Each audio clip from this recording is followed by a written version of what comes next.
Hey everybody, I'm Schey. Welcome to Habitat Now. It is my honor to tell you that we have reached the final month of NGG 2022.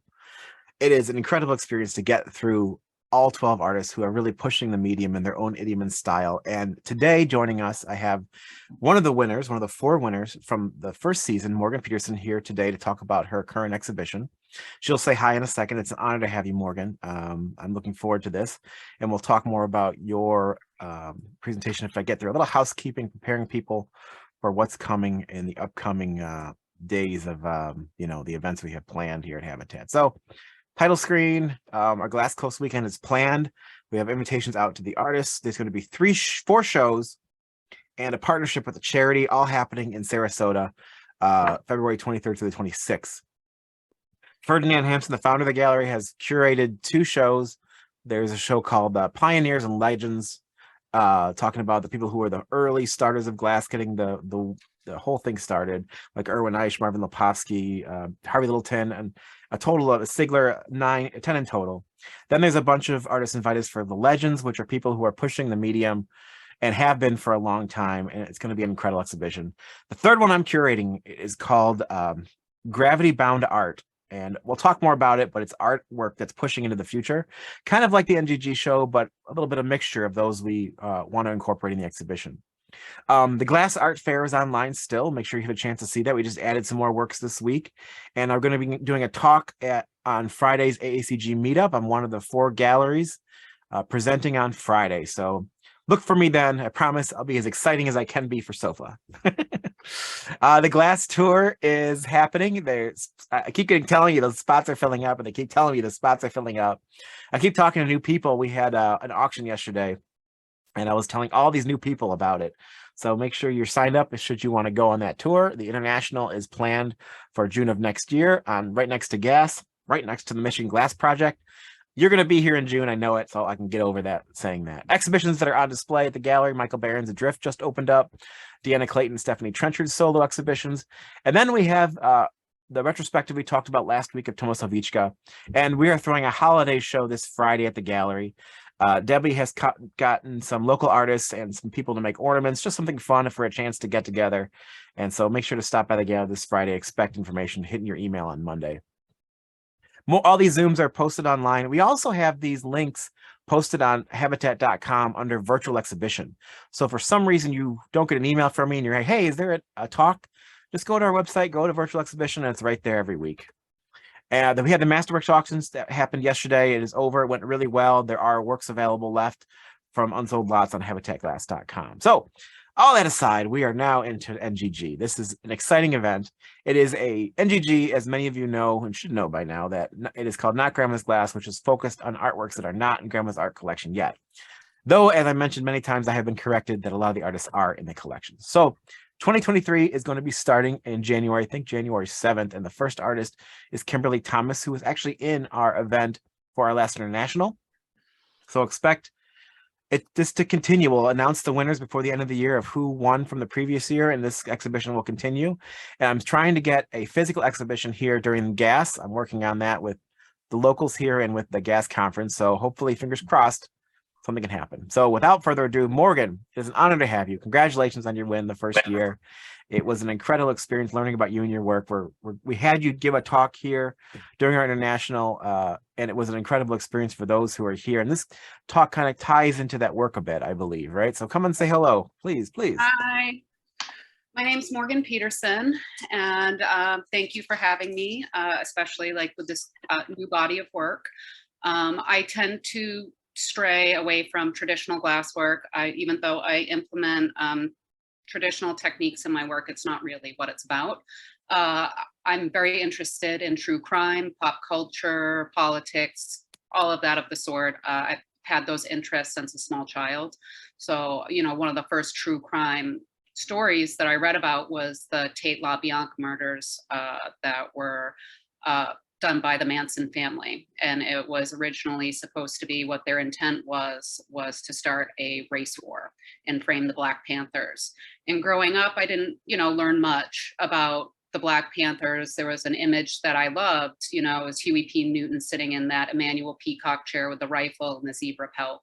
And I was always very curious about it. So this work is like a deep dive into those historical events that occurred in 1969, which revolves around the assassination of Fred Hampton by the United States government, led by J. Edgar Hoover of the FBI, and the Tate LaBianca murders that also occurred in 1969. And one of the things that, you know, I didn't choose this date to work. I kind of let it up to fate, and Aaron told me when I would be presenting it. And tomorrow marks the anniversary of the assassination of Fred Hampton, December 4th. So it just kind of all fell into place. So I'll actually probably start with my slideshow, and then I'll go into the video just to kind of get an understanding, so, you know, of what's going on and what the materials in the show reference. I've been, you know, so immersed into this, it's like I know what's going on. So, but for those who are unfamiliar with these events and what I'm referencing, this will help lead into it. But I'll do a little background story about myself. I'll kind of breeze through it about what I do for work, what affords me this, what enables me to make this type of work, which I'm, you know, what I want to do. It's not about making money for me. It's about, you know, creating a visual landscape that processes my feelings about what's going on in the world and how things haven't changed. They just keep repeating, that history is cyclical. And ideally, we should learn from our mistakes. But historically, as we can see what's going on currently, that is not the case. But I'll start with my slideshow. Yeah, Morgan, why don't you take over the screen real quick, and we'll get an opportunity to see what you're sharing. Morgan also has a very important video she has worked on and produced that we'll be watching a little bit later in this exhibition, that kind of gives you an overall experience of what she's been working towards. So we can see your screen, just needs to be put in full screen mode, I think. I just need to get this out of my way. No worries. I recognize somebody in that picture. Oh, yeah. There we go. This should help. Is that better? Yep, you're all good. Perfect. Okay, perfect. I'm going to move this out of the way. So I get distracted. I'm like ADD. I'm all over the place. The guy looks like a chef, right? Oh, yeah, Jimmy. So this first image is the first time I met Dale and Jimmy. This is up at Pilchuck, and this is my friend Ashley. We went to school together at MassArt. I started in Boston at Massachusetts College of Art and Design. That's where I'm from. And this is, like I said, my first time at Pilchuck meeting Dale. This is, I want to say 2007, maybe, or 6. I don't recall.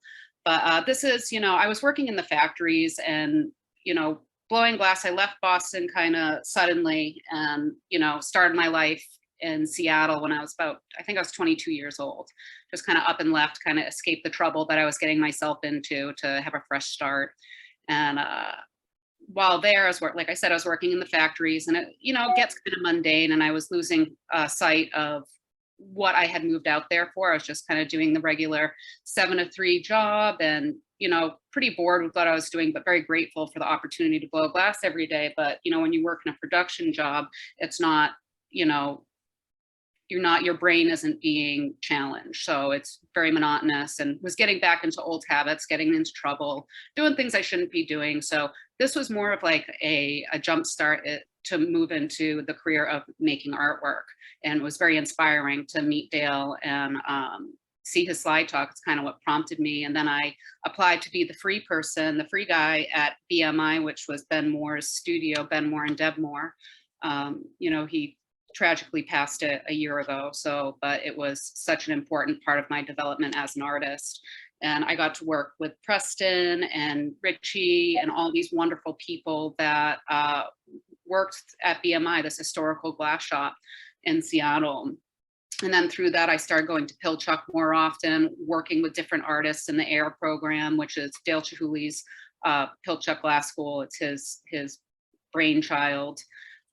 You know, working with all different artists in that facility from all over the world. I was able to take my first class there with Nick Mount, Dick Marquis, and Dante Marioni, and this is a shot from that. Dick Marquis, truly inspirational person. Charlie Perriott, who's someone I have worked with for years. I'm one of his assistants. I work for him, you know, in many different aspects of his life. I went to be his assistant and the Hallberg assistant with April Surgeon and Pavlina Chambalova, Kathy Thompson, Sarah Gilbert, and Yada Shada, where this is where I really started my engraving process, is learning from these people. The top right is Pavlina Chambalova, and down bottom right is April Surgeon. Martin Blank is another person that I have worked with, and I was his artist assistant, but also his studio manager. I got to work on these amazing projects. This is at the World Trade Center, Ground Zero. His work, his body of work, as you know, if you know Martin, the scale is quite unbelievable, and working with him, basically it opened my eyes that anything was possible. You know, you go from working in a factory making tchotchkes, whatever, votives, and then you leave there and watch Martin Blank work. It's like, you know, your world turns upside down. This is working on the team, as you can see, for scale, the size of the work. We worked on with farm equipment in order to haul these things around. It takes a large team to do this. As you can see, that big wheel is how we turn the piece. Working in the studio. And this is a shop that I managed, which no longer exists. The land was bought by Amazon. So this historical hot shop is now gone. The first time working for Dale Chihuly up at Pilchuck with Mongrain, Flora, and Joey. And this is basically how I got my, you know, introduction to working for him. But it started, you know, pretty casually. I got hired shortly after that working for Jimmy, basically twins, you know, wearing twinsy outfits. This is working also up at Pilchuck much later on, being a full-time team member for Dale, again with Flora, Joey, and Martin was one of the original gaffers for Dale. A lot of how I make my living is working for other artists. So, you know, I get hired to do all different jobs, then fly around the country to finish cold working, do installation, all of that. I work as an art handler. You know, I'm not shy to doing any type of work, whatever it takes to pay the bills and to, you know, feed my habit of making artwork. This with Charlie Perriott, he's a mad genius, you know, figuring out how to move massive pieces of work in a non-traditional format from one location to another, you know, problem solving, using a barge to float down the lake as opposed to going up the stairs of someone's house. So, you know, all the different sets of skills that you get, you know, working with different artists. And also when people have a lot of money to spend, you can figure out a lot with their money. Installing a Botero sculpture. This is really cool. Downtown Seattle. It's Adam, and the counterpart is at the private residence of the owner, Mr. Selig. There it is, and it's completely installed format. You know, part of my job for Dale is I'm a full-time team member of the hot shop, but I also, due to my art handling experience, have been, you know, selected to go on the install teams and mock up and learn how to build his sculpture and be a representative for him. So this is right before COVID. This is the Kew Garden in London, the Royal Garden of the Queen. Singapore, this was during the pandemic. We were given special access by the Prime Minister. We're the only people in the country, the only Americans in the country at that time, because no one was allowed to come in or to come out. It was also what was happening was the Evergreen ship was stuck in the canal in Myanmar. There were also the coup was happening. So this was all happening right then. And so it was a very intense time in Singapore. This is the sun sculpture. So I worked on this from start to finish. I was involved in every single process of it, from working on the team blowing the glass to this was the first piece that I mocked up with one other person. And then I packed it to go to Singapore and then installed it in Singapore. So it was like such an amazing experience to be trusted with that task and to be a part of that team. Everyone that works on that team is amazing and a brilliant artist in their own right. And Dale really knows how to pick people, basically. It's been a dream working for him. Going into my work, I had my residency, my first residency at the Museum of Glass in Tacoma, and this is an installation by my former boss, Martin Blank, that's out in the front. This all was in 2016. This was like when I really started making my own work. And, I've been able to make work because I have an amazing group of friends that we all trade and share our time together. This is all made possible through bartering. Most of us, can't afford to hire people, so we all exchange time with each other. Just some action shots in the studio. My partner, Courtney, in the background. For scale reference, this is like the Bowie egg. If you're familiar with any of my work, this is just like from that residency, starting the cold working process. A lot of people don't understand or know the scale of these things. They're usually about 32 inches to 39 inches in height. My wonderful team, Courtney Branham on the left and Deborah Adler, my best pal. So this is at Martin Blank's studio as well.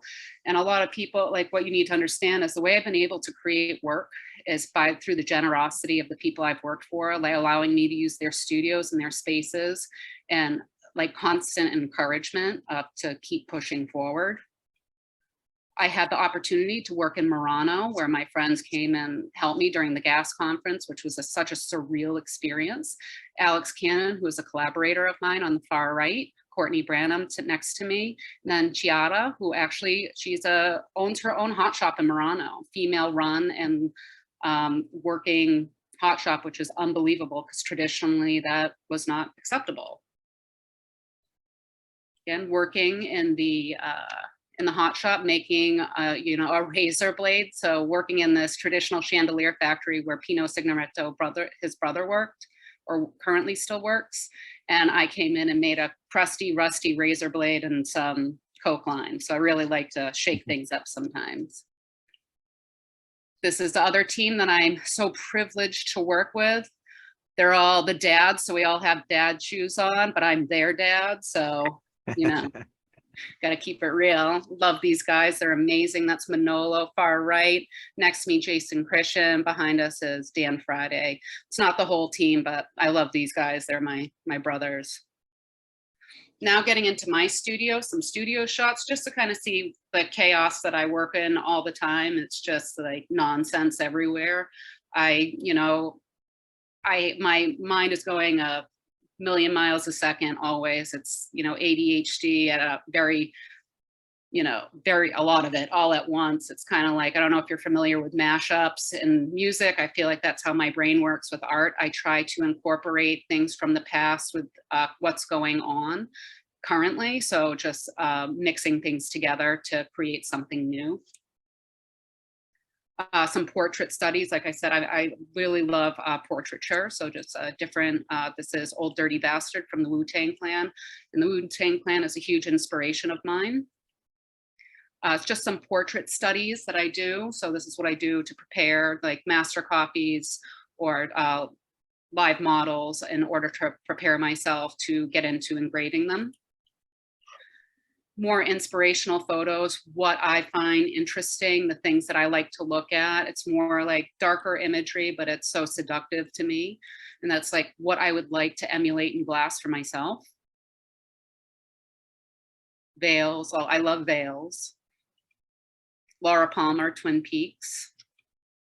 Religious imagery. I grew up in a very, Irish Catholic household in Boston that I, constantly rebelled against, and now I am of no faith. I don't believe in any religion. I find them all to be garbage. I hate them all equally. More imagery that I'm very intrigued by. Now getting into the work, I took a class with Janusz Pozniak, and it was all about technique and form and doing things the correct way. And it was like one of the first classes I took outside of the collegiate experience. And we were talking, he's like, now you need to make it your own. Like, what do you want to do with this form, the form that everyone uses? And so I started, putting imagery, and I love pattern onto these forms, but it started to look like other people's work, which is like a common thing that happens when you're learning a new process. It's like through imitation, and from there you hopefully develop your own voice, which I believe I have, and it's constantly ongoing. But this is the start of that. It's like imagery from bombed out churches from the destruction of World War II. Some of the pattern work. So I like seamless things. So I want things to connect all the way around. And these were very limited. It was just, they were more like studies for me. Now combining the two, like I said, I like the mashup effect. So combining the imagery with the pattern for organized chaos. Now getting into more, you know, pop culture reference type of work and having, you know, tongue-in-cheek references. This is the, this piece is entitled Take Two and Don't Call Me in the Morning, which is, you know, and I always work with a lot of pharmaceutical stuff and how that has involvement in our lives. This is the pill format that I started to work with. Like I said, I work with a lot of different pharmaceuticals, and these were vessels, just trying to, you know, delve into that imagery. And this was not, you know, literal enough for me. So I then, you know, go back. It wasn't quite literal enough for me, as you'll see in my later work. This was more of the precursor to the more installation type work that you'll see in a little bit. What I'll talk about next is my collaborative work.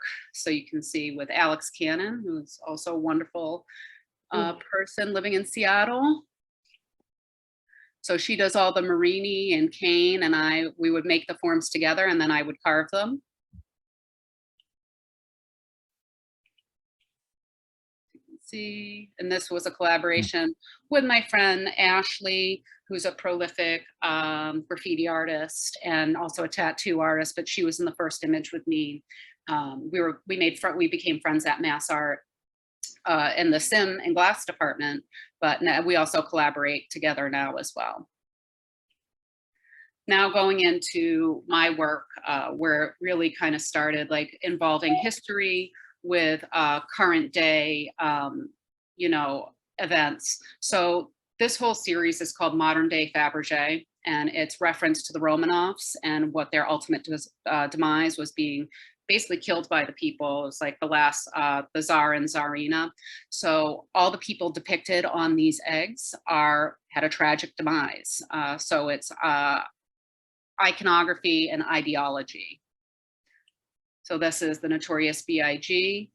So it's blown glass with carving and also gold, 24 karat gold. This is the egg that you saw me cold working. This is called Ziggy Stardust. So again, with the gold and the carving. Prints. These were my first cameo engravings. So this is Kurt Cobain, a nod to the Seattle grunge scene. So, and I started to work with patterns and how they are, you know, what influence they have on the work. So the patterns are references to the people as well. So the grunge era, like the flannel and the shirt that he wore to the MTV Music Awards are all represented in this. A detail shot. I really love Rembrandt lighting. So a lot of these portraits were originally taken by the original the artists, the photographers that took them, and they all reference the Rembrandt lighting. Jimi Hendrix, another Seattleite, who part of the 27 Club, same as Kurt Cobain. Detail. Now the Laura Palmer piece, and this is one piece. So there's not a front or a back. You can walk around the whole thing, and there's imagery on there. It's her prom portrait, from the David Lynch series, Twin Peaks, and the portrait of her wrapped in plastic when they find her body. And the background is the Pacific Northwest, and the part that's hidden is like the tree stump that's underneath in the red part of the egg and the holder. And then the stem is a reference to the dream sequence of the show. Now getting into the later pill work and like having like you know, talking about pharmaceutical companies and capitalism, you know, the American way. And this piece is a part of Ebeltoft's museum collection. I was part of the Young Glass exhibition, which occurs every 10 years. You have to be under 35 to compete. This piece is called The American Dream. You have to be asleep to believe in it. And on the pill ball, it says take 2 pills by snorting or suppository until you have the American dream, basically telling you to shove it up your ass. You know, details of the engravings. And this, for scale reference, is about 3 feet wide by, I want to say 20 inches tall. All glass. So the pot de verre and the glass razor blade, that's blown, the blown pills. the mirrors manufactured, and then the glass jar as well. And then there's vinyl on the glass jar. This piece is part of my designer drug series called White Privilege. It's talking about how people are treated differently, and you know, when you are caught with drugs, or you know, what happens. And I can speak from this from experience. So, and this one's called Black is the New Black. This one is called excuse me, this is Who Doesn't Love a Bad Idea? So it's like the speedball. Getting into my portrait work, this is, I like to depict people, either controversial subject matter. This one is of Coco Chanel, who was a very amazing designer, but she was incredibly controversial. She, you know, her history is not great. She was a Nazi sympathizer. This is one of my master copies of the Straza, which you'll see later on for the depiction in my my current installation, which is Born of Our Culture, American Excess, which will be referenced as the Pieta. Marlene Dietrich, who was an amazing actor. She denounced, she's German, but she had denounced the actions of the Nazi Party. So her films and her work was basically shunned by Germany at the time, run by Adolf Hitler. Mia Wallace, depicted by Uma Thurman, which was one of I love Quentin Tarantino, but I love like the imagery. Some new work, like I said, inspired by pop culture. My favorite, one of my favorite movies is Silence of the Lambs, Buffalo Bill and Precious Looking Down the Well. I learned this engraving technique through Judith Schechter. It's amazing, such an art crush on her. And also Glenn Carter, her partner, who co-taught at Pilchuck. I had the amazing experience of having a scholarship to take a class there last summer. Another piece I did in the class, I'm the American Psycho here. That was my self-portrait. I've never done a self-portrait in glass, so this is the first one. And it's through a stained glass technique. So it's all glass painting with glass powders, very traditional stained glass painting in a non-traditional subject matter. Getting into my American Excess work, you know, I had, during the pandemic, I had these cards made, my American Excess credit cards. The reference, I am very specific about the things that I do. Everything has a meaning to it. The details are there. It is for a reason. Nothing is random. The numbers mean something. Everything means something. It's not, you know, just a random occurrence. So this is an homage to Nipsey Hussle, who is this amazing rapper, but killed by gun violence, like slaughtered in LA. But the numbers reference his song, but also like the American Express credit card starts with a 3. But what it spells out, if you look at a keypad of a phone, it spells out "fuck Donald Trump," and I am very adamant about that. I'm not interested in that person. And all these people, like all these pieces, these credit card pieces are all titled Ashley, but spelled differently. And what it is in reference to is like the meme of Ashley's, and how it's very basic. You know, this isn't, some people will find this to be shocking, or I don't believe so, but because it's so entrenched, like drug use in our culture, that, you know, most people know someone that does drugs, whether they're pharmaceutical grade or if they're street drugs. Detail shots of this. And this is a wall piece. So you got your, you know, Gucci glasses, your credit card, and, you know, your semblance of wealth. Also Ashley. This piece actually just got ripped off by a really well-known artist, and her name happens to be Ashley, which I thought was very upset at first, but now I think it's hilarious because she missed the point of the work. Detail shot of it. You can see the numbers and the Pate Vert on the credit card. Now, this is a piece that I showed last year during the NGG inaugural year. And this was, it's this was started to be made in 2016 in my first residency, so this took a few years to complete.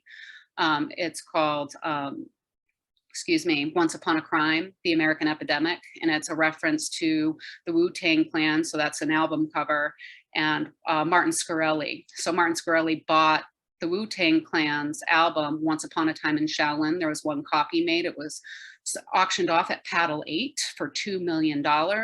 Basically, the Wu-Tang Clan made this album to, say music is art, and they wanted to be treated as such. But, in that respect, you don't get to control who buys your work. So Martin Scarelli, if you're not familiar with that name, is actually most known for, he's infamous for being Pharma Bro. He was public enemy #1. This is like 2016 when this all occurred. What he did was he increased the price of Daraprim, which is a life-saving drug, by 750%. It's an anti-malaria drug. And, that was really awful. It was terrible, a life-saving drug, people that need it the most. And it was, basically a way to make money because capitalism is king here. And now you'd think you'd get in trouble for that. But no, it was rewarded. What he got in trouble for and the reason why he went to jail is because he defrauded investors. So basically the moral of the American story is, you can steal all you want as long as you don't steal from the rich. That's when you get in trouble. So the American Express card, this is when I started using this imagery, refers to Martin Scarelli, and that number is a reference to him. That's his inmate number in jail. And so what you see in this picture is a big heroin spoon with Donald Trump's portrait in it. Being born with a silver spoon in your mouth. This was all around the initial Trump election. So this is a very large scale installation. Like the board itself, the whole platform is all made of glass, engraved glass, and it's like a copy of the Wu-Tang Clan's album. And then this is for scale reference. You can see the scale of it with me in it. And so that pill ball is about 2 feet tall. The spoon, it's like 4.5 to 5 feet. And then that big needle right there is actually kinetic, it moves. And that was fabricated by Becky Feather, who's also an amazing artist. Like I said, I work with a lot of different people to make this work happen. Some detail shots of that. The lighter, is all glass, but the top is steel, fabricated by Glenn McCarthy. And the base of this platform is amazing. It's like all magnetic, and so it's all concealed, and that was fabricated by KT Hancock. So I get to work with all the best of the best in the industry. Now getting into the current installation, what we're here for, and what I started working on this project a few years ago, and I was given the opportunity by Method Gallery in Seattle to basically do whatever I wanted. They're like, we're going to give you this space and, do whatever. So like I said, I've always been, fascinated by true crime and history. So I took a deep dive into the year 1969. And this is an image of Huey P. Newton. And I've loved portraiture. So I've always loved this portrait. And Huey P. Newton is a very controversial figure in the Black Panther Party, but he was one of the founders with Bobby Seale of the Oakland chapter. And originally was created for self-defense, Black people living, and it was not against, everyone. It's against specifically police brutality. But that was like, there was another person that started like the Black Panther emblem, and it had to do, it was in the summer of 1965. This Carmichael, this person living in Alabama, he coined the term Black Power, and he would go on to become patriarch of the Black Panthers, and he was sent there by the Student Nonviolent Coordinating Committee to attempt to register Black voters because they were living in a time of Jim Crow laws, and people were being slaughtered for even trying to vote. Even though they're allowed to vote, they were being brutalized by the white power structure and white people. So before the voting drive got underway, in tandem with the Lowndes County Christian Movement for Human Rights, only a handful of Black people who had been inspired by a small-scale locally organized registration drive that began that January were registered to vote in a county. This despite the fact that more than 80% of the approximately 15,000 residents were African American. It was the LCFO that first issued the famous image of the coiled Black Panther that would go on to become the namesake of the National Black Panther Party. Newton would later say that the Black Panther symbolized the spirit of America's maligned Black population, who after being backed into a corner for so long were finally fighting back against their oppressors. So that is where the imagery came from. And this is Fred Hampton. And this is a lot of what I'm going to focus mainly on him and the murders of the Sharon Tate and the LaBianca families for this actual exhibition. Fred Hampton was an amazing person. He was the best of the Black Panther Party movement, the Black Messiah, coined by J. Edgar Hoover, which he was. They didn't want him to become the Black Messiah, so they did everything in their power to thwart him. And I want you to understand that this person was 21 years old when he did all of this. He had been under surveillance by the FBI since he was 15. He was an honor student.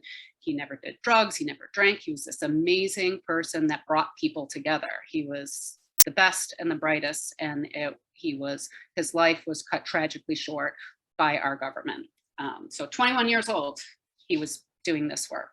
And he died December 4th, 1969. He had gone to law school, organized people to band together for protection, prompted people to know their rights. Very, very smart person. He, through the Black Panther Party, they organized citizen complaint boards, free doctorate programs, food programs, feeding the children, free, which later was adopted by the Nixon administration. But it started by the Black Panthers, like free food for people. He also started the Rainbow Coalition, which brought people together, specifically poor whites, Black, brown, and mainly oppressed peoples. And that was considered the greatest threat by our government, J. Edgar Hoover. That was a great threat, bringing the poor people together, which disgusts me every time I even read anything about it. J. Edgar Hoover said it was an insurgency. And they were there was a program, COINTELPRO, which was, it became public knowledge in 1971 that this program even existed, but it was a surveillance program that monitored people, the Black Panthers, even Johnny Cash was being monitored. Like any people that said anything against the government at the certain time were potentially being watched by the FBI. And this COINTELPRO program was what went after Fred Hampton, the Black Panther Party. This is an image of the police taking out Fred Hampton's body after he was slaughtered in his bed, and it disgusts me. The look on their faces, they were so proud of themselves. It's the Chicago Police, Cook County Police Department. Now the other part of the story, also 1969, these are the Tate LaBianca people. So there's Warchek Frykowski on the top left, Sharon Tate, Stephen Parent, Jay Sebring, and the heir to Abigail Folger was the heir to the Folger fortune, the coffee company, and then below are the LaBiancas. And these were the people that were murdered by the Manson family as a way to, they tried to flame the Black Panthers as a way to incite a race war. So if some people are familiar with that story, I'm just kind of streamlining everything. There's so much information. If you're interested in it, I'm happy to point you in the direction of the information materials. So this is the crime scene photos. We don't need to see everything, but the reason why I set up the room the way I did, there's this, as you can see in the right corner, there is a zebra pelt rug, but also in the Huey P. Newton photo, there is a zebra pelt rug. So there's certain things that are referenced in the video, in the film, that tie these things together. So as you can see, it's like political piggy with the paw on there. That was done. That was the way that they were trying to insinuate that it was Black Panthers that committed these atrocities, because they were trying to basically get the Black Panthers killed by police. Death to pigs. This is a shot outside 10,050 Cielo Drive on the right, the door with pig written in Sharon Tate's blood. And now this is also reference material to the video that will be coming up, the Pieta. And as the Messiah lays in the Virgin Mary's lap. And this is the Method Gallery installation. Let's see. You can see here how it was set up. The rug, the Black Panthers, and a little insight into everything that is in this room. Anything that I did not fabricate was predated, made before 1969. So it took me years to accumulate anything that was in this room. Everything is here for a reason. The Emmanuel Peacock chair references that beautiful portrait.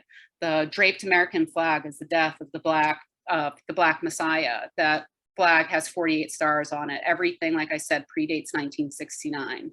The table, the mid-century Black Panthers. There's a book of matches on the table that's from the restaurant that Sharon Tate ate at right before they died, El Coyote. And the book on the table was the book that Abigail Folger was reading that night that everything happened. And it's actually about the death of the American dream.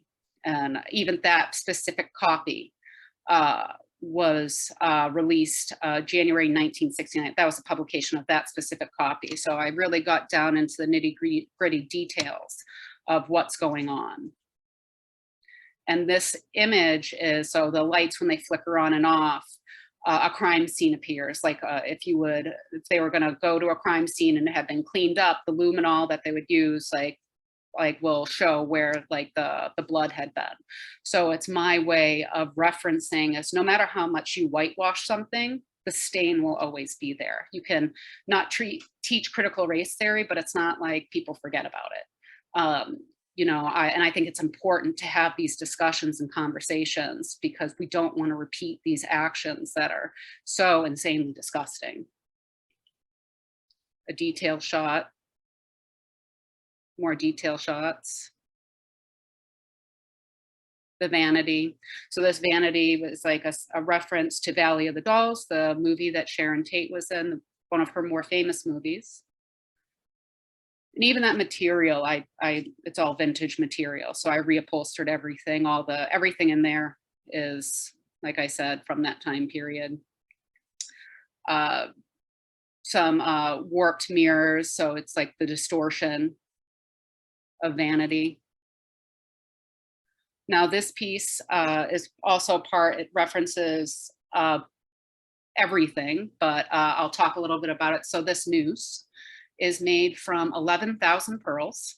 It's a reference not only to Sharon Tate. When she was found, she had a rope tied around her neck. It's also a reference to what's currently happening in our political system, specifically the last 420 years of like behavior regarding slavery and Black people. Also, it has to do with the insurrection and the Republican National Convention when the noose was strung up outside the White House. These pearls clutch back, who's clutching who, but it's titled The Best Is Yet to Come, which Kimberly Guilfoyle orated like a crazy person during the Republican National Convention. That table that it is on is actually from Trump Tower. That's one of the Trump Tower International. And then the white privilege piece is underneath it. Now, the strands of pearls, they were all, so with the money that came during the pandemic, like the relief that we got, that Donald Trump decided to wanted his name signed to, every cent that I got was spent on importing pearls from China to create this piece. It's strung together with silk from the Donald Trump tie collection. So it's this red silk backed up with red Kevlar because the silk was too weak to hold the weight of this piece, which is a good, metaphor for him in general. So like I said, it's 11,000 pearls woven in a Russian spiral stitch to reference the ties to Russia and what's going on in that climate. This is the music box that goes in tandem with the piece, which also references the 2016 election. If you recall, when the exchange of power started to happen, when the Trumps went to the White House, Melania Trump gifted Michelle Obama a box from Tiffany's. Now Tiffany's headquarters is located in Trump Tower International. And this music box, when you open it, instead of like, the ballerina popping up, it's gallows. And what hangs down again is a little miniature version of the noose, again, sewn with the silk from the Trump tie collection. And we had a music mechanism made for it in Switzerland. And the song that it plays was written by Isaac Hayes and David Porter, As Long as I've Got You, written for the Charmels in 1967, but it became incredibly popular when the Wu-Tang Clan sampled it for Cash Rules Everything Around Me. It's a very melodic, very beautiful, but like sad sounding tune, and you'll hear it played throughout the film that we're going to watch next. And my friend Alex, who I met through Chihuly, helped fabricate this piece out of wood. He's a master woodworker. He's unbelievable. And then here it is in tandem. So when that noose is unwoven, it's actually 25 feet long. So that's like the scale of everything. And now, Aaron, if you would like to play the video, we can do that.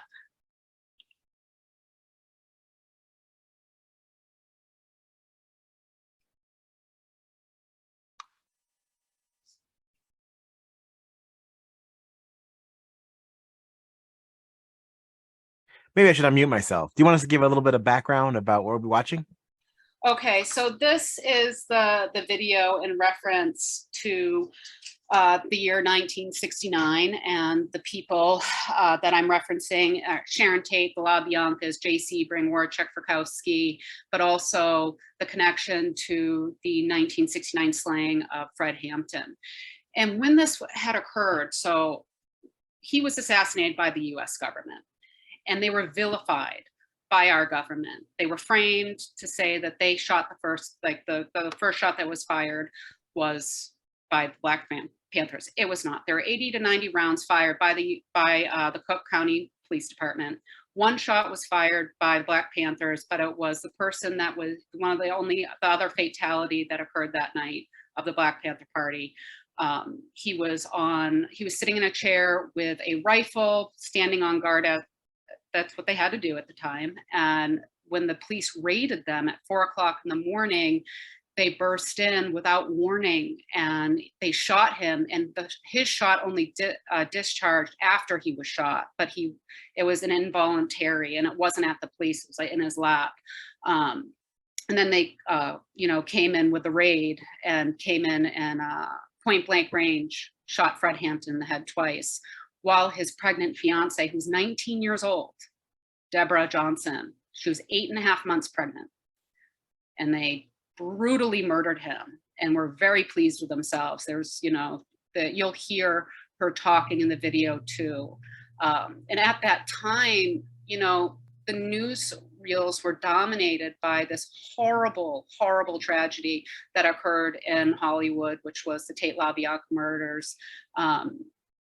And this was happening as well. And the way I framed it is like the Tate imagery is in the background, and what you're going to be hearing is Fred Hampton speaking, Deborah speaking, his fiance, and also Bobby Rush, who was now became a state senator, but he was one of the Black Panther Party members of the Chicago chapter.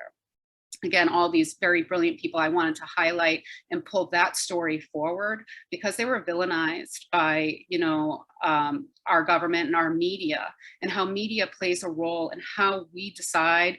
You're not making a decision, usually you're being told what to think by, how media is used. We do it all the time. We have Instagram, we have all social media, things are geared towards you. So this is like kind of how this isn't how it started, but this is the forms that they use during this time period. So yeah, you can start playing. I can talk a little bit more after too. Sounds good. It's about a 6-minute video. So enjoy the experience and try to listen to what's happening. In a scene described by one investigator as reminiscent of a weird religious rite, 5 persons, including actress Sharon Tate, were found dead at the home of Miss Tate and her husband, screen director Roman Polanski. Miss Tate, who starred in Valley of the Dolls, was 8 months pregnant and was found in a bikini-type nightgown with a rope around her neck attached to the body of a man. Among the other victims were Hollywood hairstylist Jay Sebring and coffee heiress Abigail Folger. Authorities would allow no one in an unofficial capacity inside the posh $200,000 home in the hills overlooking Los Angeles.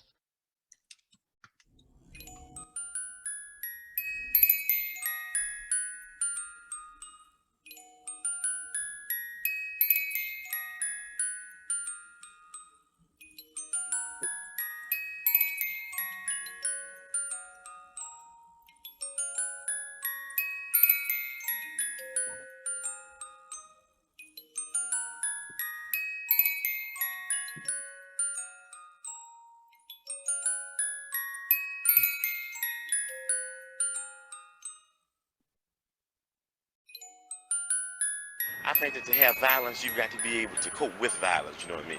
And that's what the Black Panther, see, the Black Panther Party, a lot of people say we're violent. We're a self-defense organization that believes that the people should be educated what's going on.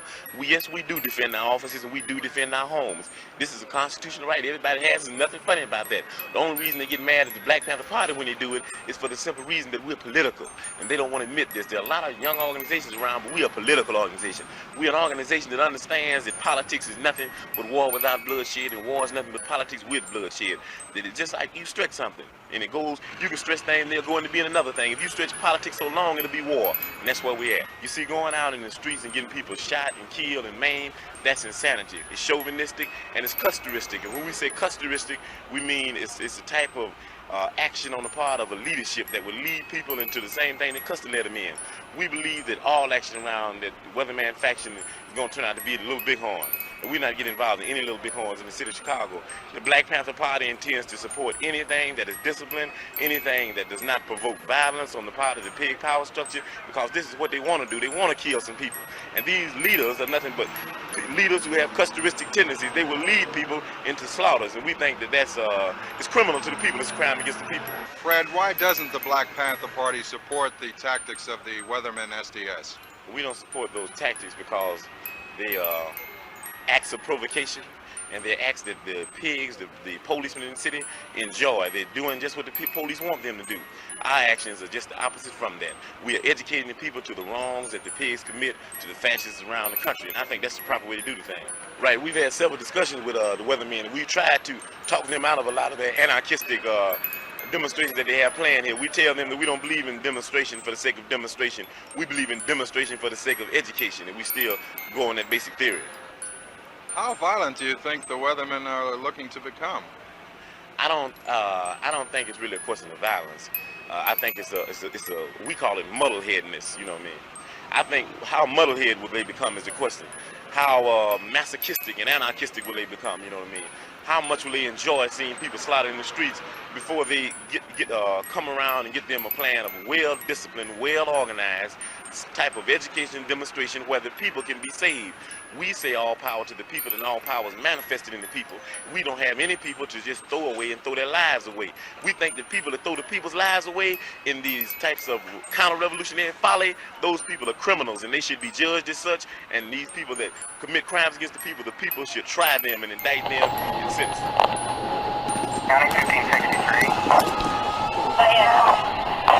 We'll be checking out an open door.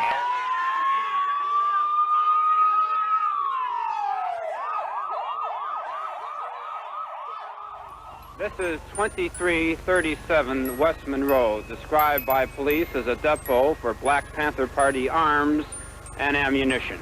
Sir, you say your men were fired upon. Witnesses who have seen the apartment say there is no evidence of bullets from the direction where the Panthers supposedly were to be. I said that after our officers announced their purpose and their station several times, they were fired upon from within the room. You change the story every time, from newspaper to newspaper, from channels, one channel to another channel. You had to change the story as we brought up facts, truth about the evidence that he reportedly have given out. Based on available evidence, namely the physical condition of the home and its contents, the physical condition of the remains of Fred Hampton, the search warrant was merely a subterfuge and the mission of the police was to murder and maim. Someone came into the room, started shaking the chairman. Said, Chairman, wake up, the pigs are ramping. Still half asleep, I looked up, and I saw bullets coming from, it looked like the front of the apartment, from the kitchen area. They were, pigs were just shooting. We can mourn today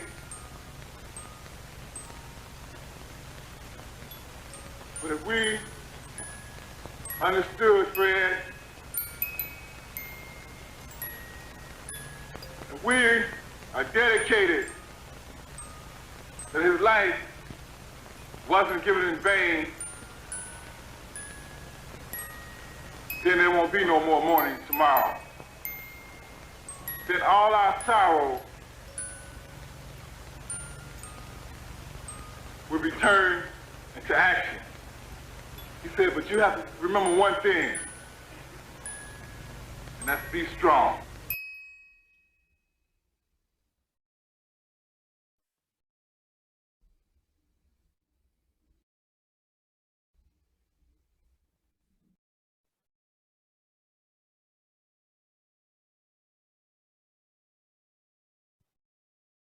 Thank you, Morgan, for creating that powerful visual experience of your two topics overlapping each other and finding all that content to add to the story, to give from the mouths of the actual people involved. It's pretty incredible, pretty powerful.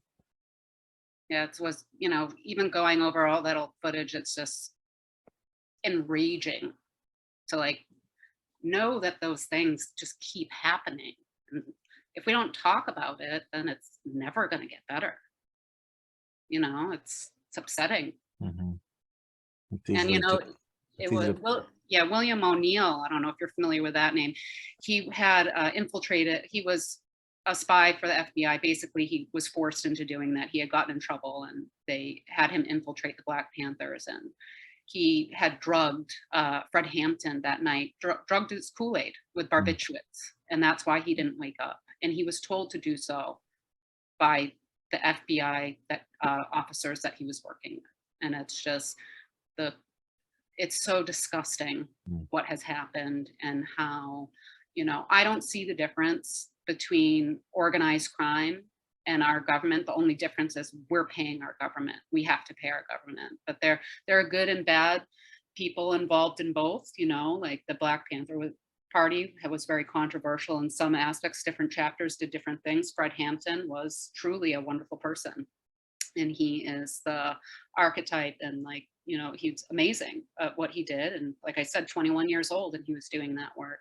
When I was 21 years old, I was not doing that. I was a hot mess. So it's, to put things into perspective, I think it's really important to highlight, wonderful people like that. And he didn't have the spotlight in that way when this occurred. He was villainized, and he started so many wonderful programs by feeding kids. They did work with sickle cell anemia.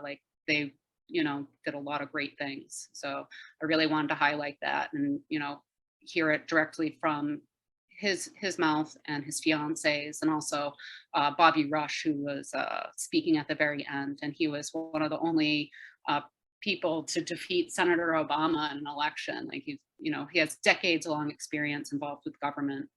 But after Fred Hampton's death, the Rainbow Coalition, all that kind of fell apart. But that was the original intent by J. Edgar Hoover's co-entrepot, that organization, was to destroy that movement, because they didn't want to give the people a Black Messiah.